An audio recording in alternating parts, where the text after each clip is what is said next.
నమస్తే, welcome to our channel.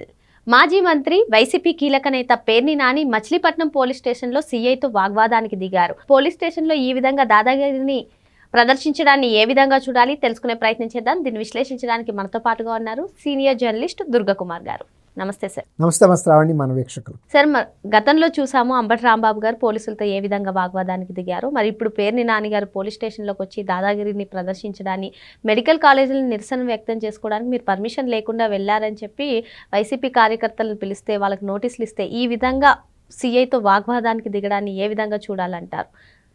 అంటే YCP పోలీసులను టార్గెట్ చేసింది అనుకోవచ్చా? ఏం చెప్తారు? జగన్మోహన్ రెడ్డి గారు కూడా పోలీసుల్ని బట్టలోడ తీసి కొడతాము అని పదే పదే చెప్తున్నప్పుడు వాళ్ళ పార్టీ నాయకులు కార్యకర్తలు ఆయన ఆదేశాలని పాటిస్తారా, పాటించరా? ఇప్పుడు పాటిస్తారు కదా. ఆయన వాళ్ళ పార్టీ అధ్యక్షుడు, గతంలో మాజీ ముఖ్యమంత్రి, మాజీ ప్రతిపక్ష నాయకుడు. అంత బాధ్యతారహితంగా మరి అదే పోలీస్ వ్యవస్థని ఆయన కాదంబరి జత్వానీని కిడ్నాప్ చేయడానికి కూడా అదే పోలీస్ వ్యవస్థను ఉపయోగించాడు.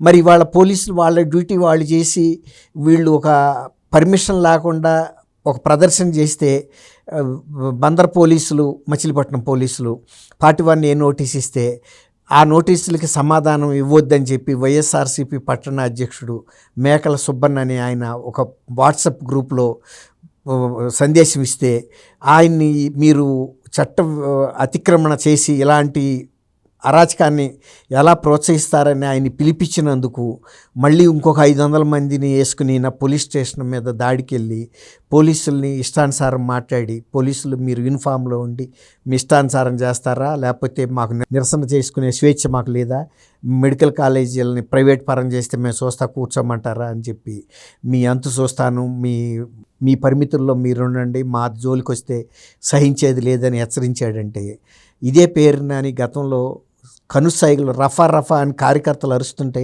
రఫా కాదురా, రాత్రికి రాత్రి కనుగీటే లోపల అక్కడ సఫా అయిపోవాలని పిలిపించాడంటే మళ్ళీ పరామర్శించడానికి మనమే వెళ్ళాలని. అంటే ఆయన ఆ రోజు ఏం చెప్పాడు అంటే, రాజకీయ ప్రత్యర్థుల్ని అర్ధరాత్రి పూట చాలా సైలెంట్గా మీరు లేపేయమని ఇచ్చిన రోజే ఆయన మీద కనుక చర్య తీసుకుని ఉంటే ఇవాళ పోలీస్ స్టేషన్ మీద దాడికి వెళ్ళే పరిస్థితి ఉండదు. రెండోది, ఎన్నికల ముందు కూడా ప్రచార సమయంలో తెలుగుదేశం కార్యకర్తల మీద వైఎస్ఆర్సీపీ కార్యకర్తలు దాడి చేస్తే బందర్ రూరల్ పోలీసులు వాళ్ళ అబ్బాయి మీద కేసు పెట్టారని తండ్రి కొడుకు ఇద్దరు వెళ్ళి పోలీస్ స్టేషన్ మీద దాడికి దిగారు. అసలు మీరు ఆ రోజు అధికారంలో ఉన్నారు, ఇవాళ ప్రతిపక్షంలో ఉన్నారు. ప్రతిపక్షంలో ఉన్న, అధికార పక్షంలో ఉన్న మేము పోలీసు వ్యవస్థ పట్ల ఇలాగే వ్యవహరిస్తాము, మా మాటే శాసనం అనే స్థాయిలో వాళ్ళు ప్రవర్తిస్తున్నారు. అంటే ఇవాళ అక్కడ సిఐఓ మరి ఎస్ఐఓ నిలబడి మాట్లాడుతున్నాడు, ఈయన కూర్చుని బెదిరింపులు చేస్తున్నాడు. మేము ఏదంటే అది చేయగలము అని కూడా ఆయన చెబుతున్నాడు. మీరేంటి, మీరు ఎంతవరకు, మీరు యూనిఫామ్ వేసుకోగానే మీరు ఏమైనా గొప్పవాళ్ళు అయిపోతారా, మీ ఇష్టం వచ్చినట్టు మీరు మా పార్టీ అధ్యక్షుడిని ఎందుకు పిలిపించారు అంటే పిలవటం కూడా తప్పేనని, వాళ్ళు అరెస్ట్ చేయని కూడా చేయలేదు, వివరణ అడగటానికే వాళ్ళు పిలిచారు. ఈ విధంగా ఈయన ఒక్కడే చేయలేదు. మీరు ఇంతకుముందు అంబటి రాంబాబు గురించి చెప్పారు. ఇవాళ ఈవెన్ రోజా గారు కూడా నగిరిలో ఏదో కార్యక్రమం పెట్టుకుని పోలీసుల మీద దాష్టికం చేస్తుంది. విడుదల రజనీ గారు వాళ్ళ పిఏ ఒక కరప్షన్ కేసులో ఉంటే అరెస్ట్ చేయడానికి వెళ్తే ఆమె సొంత కారులో నుంచి కిందకు కూడా దించడానికి ఇష్టపడలేదు. పోలీసులు కారు మీద ఇలా చేయి పెడతా మాట్లాడతా చేయి పెడితే కూడా చేయి తీయమంది. అంటే ఒక నియంతృత్వమైన ధోరణిలో వాళ్ళు వ్యవహరిస్తున్నారు. అంటే రాష్ట్రం అంతా చట్టం అమలైతే అవ్వచ్చు, కానీ మా జోలికి మాత్రం చట్టం వస్తే మేము సహించం అనేటువంటి ధోరణికి. అంటే మంత్రులుగా పనిచేశారు, ఎమ్మెల్యేలుగా పనిచేశారు, వీళ్ళకి ఈ పోలీసు వ్యవస్థ పైన ఎందుకు ఇంత అసహనం, లేదంటే ఇంత దాదాగిరి చేయాల్సిన పని ఏమి వచ్చింది? వాళ్ళు ఆ మంత్రులుగా చేయటమే. ఆ రోజున గులాంగిరి చేశారు పోలీసులు, అందుకని ఇప్పుడు కూడా మాకు గులాంగిరి చేయాలి అంటే ఆ టైంలో పోలీసు వ్యవస్థకి వ్యక్తిత్వం లేకుండా ప్రైవేట్ కిడ్నాప్లు కూడా ఒక డీజీ క్యాడర్ అధికారులు లేకపోతే డిఐజీ క్యాడర్ అధికారులు సహకరించారంటేనే మనం అర్థం చేసుకోవచ్చు. అది కూడా ఎక్కడ, సీఎం కార్యాలయంలో కూర్చుని ఇలాంటి స్కెచ్ చేసి అక్కడ కాదంబరి జత్వానీని బొంబాయి నుంచి అలా తీసుకొచ్చి 45 రోజుల పాటు విజయవాడ ఇబ్రహీంపట్నం గెస్ట్ హౌస్లో అనధికారికంగా పెట్టి ఎంత వేధించారో. తర్వాత కూటమి ప్రభుత్వం వచ్చిన తర్వాత కదా అమ్మాయి బయటకు వచ్చింది. అంతెందుకు, వాళ్ళు ఒక పోర్టు, కాకినాడ పోర్టును కూడా బలవంతంగా రాయించుకున్న సందర్భం చూశాం కదా. పోర్ట్ అంటే చిన్న మాట, అదేమన్నా పాన్ షాపా? ఒక పెద్ద వ్యవస్థ. అలా ప్రతి దాంట్లోనూ మేము చెప్పిన మాటే చెల్లాలని అది సీఎం ఇంటికే తీసుకొచ్చారు స్వయంగా ఆయన కిడ్నాప్ చేసి. ఎవరు? వైవి సుబ్బారెడ్డి కొడుకు. దీనికి స్కెచ్ చేసింది విజయసాయిరెడ్డి గారు, వాళ్ళ అల్లుడు గారి కుటుంబానికి అది దారాదత్తం చేయాలని. ఇట్లాంటి పరిపాలన చేసిన వ్యక్తులకి వాళ్ళ పోలీసు వ్యవస్థ ఎట్లా కనపడుతుందంటే, రేపు ఎన్నికల్లో కూడా ఒకవేళ మేము ప్రజలు మా పట్ల ఆదరణ చూపించకపోయినా మేము ఎన్నికల్లో ఎటువంటి అక్రమాలు చేసినా గెలవాలి, అందుకు పోలీసులు అడ్డు చెప్పకూడదు. అంటే ఇప్పుడు వైసీపీ పోలీస్ వ్యవస్థకే సవాల్ విసురుతుందని. అదే అన్న, వాళ్ళు ఏంటంటే వ్యవస్థలో పోలీసులు ఒక భాగం, అది కూడా ఒక రాజ్యాంగ వ్యవస్థ అని అనట్లేదు. అంబేద్కర్ పట్ల ఇంత అభిమానం ఉన్నట్టు ఒక 400 ఫీట్ల విగ్రహం పెట్టారు కదా, మేము అంబేద్కర్ విధానాలను గౌరవిస్తాము అని, అంబేద్కర్ సిద్ధాంతాలని. మరి దళితుల మీద చేసిన దాడికి నిన్న జగన్మోహన్ రెడ్డిని నర్సీపట్నం వస్తే కనుక నువ్వు క్షమాపణ చెప్పాలి సుధాకర్ కుటుంబానికి. ఇంకొక డాక్టర్ లేడీని కూడా చంపారు కదా. తర్వాత అచ్చెన్న అని ఇంకొక డాక్టర్ చనిపోయాడు. అనేక మంది దళితులకు ఇచ్చిన పట్టాలు, అంతకుముందు ప్రభుత్వం ఇచ్చిన పట్టాలు కూడా వెనక్కి గుంజుకుని వాటిని 3 సెంట్లు ఉంటే 1 సెంటుకు పరిమితం చేశారు. 1 సెంట్లో ఇల్లు కట్టుకోవాలనే సిద్ధాంతాన్ని ప్రతిపాదించింది జగన్మోహన్ రెడ్డి గారే. దళితుల పట్ల అంత నా దళితులు, నా బీసీలు, నా ఎస్సీలు అంటాడు కదా, వాళ్ళకి ఒక 50 గజాల్లో 1 సెంట్లో ఇల్లు ఎట్ట కట్టుకుంటారండి? ఆయన ఇళ్ళేమో 25 ఎకరాల్లో 30 ఎకరాల్లో ప్యాలెస్లు ఉండాలి, దళితులు మాత్రం ఈ రకంగా ఉండాలి. తర్వాత పోలీసుల మీద ఎందుకు అంత వ్యక్తిగతమైన కక్ష కట్టుకుని జగన్మోహన్ రెడ్డి గారు లాంటి వ్యక్తి అలాంటి పిలుపులు ఇస్తుంటే అక్కడికి వాళ్ళ పోలీస్ సంఘాలు కూడా ప్రతిఘటించినాయి. నీ సంగతి కూడా మేము చూస్తామని.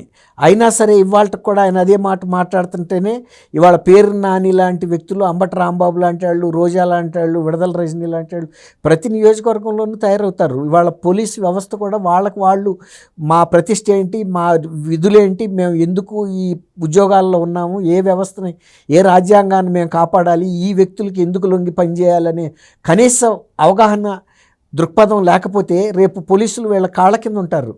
వైఎస్ఆర్సీపీ కాళ్ళ కింద తొక్కి వెళ్ళిపోతారు అంతే. మొన్న పులివెందుల్లో కూడా జెడ్పీటీసీ ఎన్నికలప్పుడు పోలీసుల మీద దూసుకెళ్తే అక్కడ సిఐఓ డిఎస్పీఓ వార్నింగ్ ఇచ్చాడు, నేను యూనిఫామ్లో ఉన్న ఆఫీసర్ని, మీరు ఎంతమంది వచ్చినా నన్ను ఏం చేయలేరు, నేను ఖచ్చితంగా మిమ్మల్ని ప్రతిఘటిస్తానని బెదిరించేటప్పటికి వెనక్కి తగ్గారు. బెదిరించకపోతే అంత మాత్రం హెచ్చరిక కనుక చేయకపోతే పోలీసులు వీళ్ళు హత్యలు చేసినా కూడా ఆశ్చర్యం లేదు. ఎందుకంటే వాళ్ళకి అంగబలం ఉంది. ఇప్పుడు 400-500 మంది వ్యక్తుల్ని తీసుకుని కదా ఆయన పోలీస్ స్టేషన్లో అంత ధైర్యంగా కూర్చోగలిగాడు. అదే కనుక నువ్వు మాజీ మంత్రి అవ్వచ్చు, లేకపోతే మాజీ శాసనసభ్యుడు అవ్వచ్చు, నువ్వు పోలీసు అధికారులని బెదిరించిన తర్వాత నేను తీసి లోనేస్తామని లాకప్ రూమ్లో సినిమాల్లో వేస్తారు చూడండి, ఆ విధంగా వేస్తే అదే మెసేజ్ స్టేట్ అంతా వెళ్తుంది. ఎవడైనా ఒళ్ళు జాగ్రత్తగా ప్రవర్తిస్తారు. కానీ ఇవాళ ఇది అన్ని మీడియాలో చూస్తున్నారు. దాంతో పోలీస్ వ్యవస్థ పలసపట్టలేదా, వాళ్ళ ప్రతిష్ట దెబ్బతింటలేదా? అన్ని సార్లు కనుక కార్యకర్తలు కూడా ఈ వైఎస్ఆర్సీపీ కార్యకర్తలు ఇట్లాగే వ్యవహరిస్తే పోలీస్ స్టేషన్లో ఉండగలుగుతారు వాళ్ళు. కాబట్టి వాళ్ళు కూడా చూడాలి. ఇంకోటి ఏంటంటే జగన్మోహన్ రెడ్డి గారు గమనించాల్సింది, ఆయన ఈ దళితుల పట్ల ఇన్ని ప్రకటనలు చేస్తున్నాడు కానీ సింగయ్య తల మీద కారు ఎక్కింది రాష్ట్ర ప్రజలంతా చూశారు. కానీ ఆయన కారులో ఉండి కూడా ఆయన గమనించలేదు. అంటే దళితుల పట్ల ఉన్న ప్రేమ ఎట్లాంటిదో అక్కడే అర్థమవుతుంది. కనీసం ఇంటికి కూడా వెళ్ళా. నిన్న ఆయన మెడికల్ కాలేజెస్కి వెళ్తా కూడా వాళ్ళు కనీసం బహిరంగ క్షమాపణ చెప్పమన్నారు. చెప్పాడా? చెప్పలేదు. అంటే జగన్మోహన్ రెడ్డి గారు ఎలా ప్రవర్తిస్తున్నాడో పేరుని నాని కానీ వీళ్ళందరూ కూడా పోలీసుల్ని ధిక్కారం చేయమంటున్నాడు. కాబట్టి ఇదేమన్నా స్వతంత్రం, మనమేమన్నా బ్రిటిష్ పోలీసుల మీద పోరాడుతున్నామా?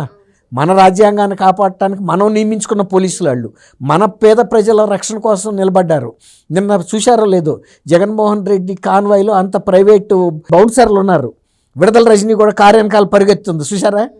అట్లా నువ్వు ప్రైవేట్ బౌన్సర్ని పెట్టుకోగలుగుతావు కానీ పేద ప్రజలు వాళ్ళ ప్రాణాలకి ఆపద వచ్చినప్పుడు ఏం చేయగలుగుతారు? అదే పేరు నాని కూడా చెబుతున్నాడు, రాత్రికి రాత్రి సైలెంట్గా అవతలని లేపమని చెబుతున్నాడు ప్రజల్ని. ఏంటి ఎక్కడికి పోతున్నాం మనం? పొద్దునంటే ఈయన వెళ్ళి మళ్ళీ పరామర్శిస్తాడంట. ఇదేమన్నా ముత్యాల ముగ్గు సినిమానా? ఇక్కడ రాజ్యాంగం లేదా? పోలీసు ప్రజలకు రక్షణ లేదా? రక్షణ ఇచ్చే చట్టాలు లేవా? వీటన్నిటినీ తుంగలో తొక్కి మన ఇష్టం వచ్చినట్టు ప్రవర్తిస్తాం, మమ్మల్ని ఆపటానికి వీలు లేదని వాళ్ళ పట్టపగలే పోలీస్ స్టేషన్కి వెళ్ళి పంచాయతీ పెట్టుకున్నాడంటే వాళ్ళతో. మరి ఆయనకి మచిలీపట్నం అంటే నా సొంత ఇలాకా అనుకుంటున్నాడా? ఎవరైనా అధికారంలో ఉన్నప్పుడు నువ్వు మంత్రివే, నీకు ఆ గౌరవం ఇచ్చారు, తీసుకున్నావు, నీకు సెల్యూట్ కూడా పెట్టారు. వచ్చిన ప్రతి మంత్రిగా నువ్వు మచిలీపట్నం వచ్చినప్పుడు గార్డ్ ఆఫ్ ఆనర్ ఇస్తారు. అవన్నీ చేశారు. కానీ నువ్వు ఇవాళ హోదాలో లేవు కదా, నువ్వు కూడా ఒక సాధారణ పౌరుడివే. నువ్వు అట్లా సాధారణ పౌరుడిగానే వెళ్ళి మరి పోలీసుల్ని ఆ విధంగా బెదిరిస్తున్నావు అంటే ఇక రాజ్యాంగం పట్ల గౌరవం ఉందని ఆయన మంత్రిగా ప్రమాణ స్వీకారం చేశాడు కదా, నేను రాజ్యాంగాన్ని గౌరవిస్తానని. మరి ఇదేనా రాజ్యాంగాన్ని గౌరవించే విధానం? కాబట్టి ప్రజలు కూడా గమనించాలి. జగన్మోహన్ రెడ్డి గారు కూడా కొంచెం దళితుల పట్ల వాళ్ళు మనుషులే, ఈ సమాజంలో బతికే హక్కు వాళ్ళకు ఉందని కూడా ఆయన గమనించాలి. ఆయన టైంలో దళితుల మీద జరిగినటువంటి దాడి, తర్వాత పోలీస్ వ్యవస్థ మీద కొనసాగుతున్న దాడి కూడా ఇది వ్యూహాత్మకంగా ఆయన చేసిందే తప్ప అదేదో యాదృచ్ఛికంగా జరిగింది అనుకోవటానికి వీలు లేదు. ఇది ఖచ్చితంగా పోలీసు ఉన్నతాధికారులు అందరూ కూడా సమావేశం అయ్యి ఐపీఎస్ అధికారులు ఖండించాలి. తర్వాత వాళ్ళ పోలీసు వ్యవస్థకు కావాల్సిన నైతిక బలాన్ని వాళ్ళు ఒక ప్రకటన ద్వారా ఇవ్వాలి.